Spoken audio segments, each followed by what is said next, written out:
Hi friends, நான் ரம்யா பேசுகிறேன்.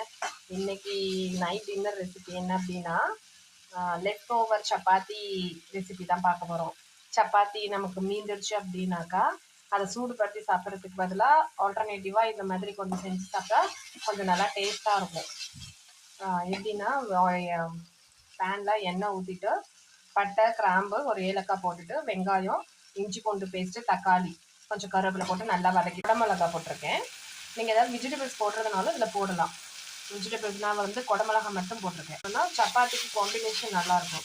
So அதனால் குடமிளகா போட்டிருக்கேன். மசாலா என்னென்ன அப்படின்னா, கொஞ்சமாக மிளகாய் தூள். நான் வீட்டில் வெறும் காஞ்ச மிளகாவை மிக்சியில் போட்டு அரைச்சி வச்சுருக்கேன். அதை தான் நான் யூஸ் பண்ணுவேன். அந்த காரத்தூள். தனியாகவும் நான் அரைச்சி தான் வச்சுப்பேன். தனியாக மிக்சியில் போட்டு அரைச்சிட்டோன்னாக்கா இதாக இருக்கும். அப்புறம் கொஞ்சம் கரம் மசாலா. நான் கொஞ்சம் தண்ணி ஊற்றிருக்கேன் ஃப்ரெண்ட்ஸ்.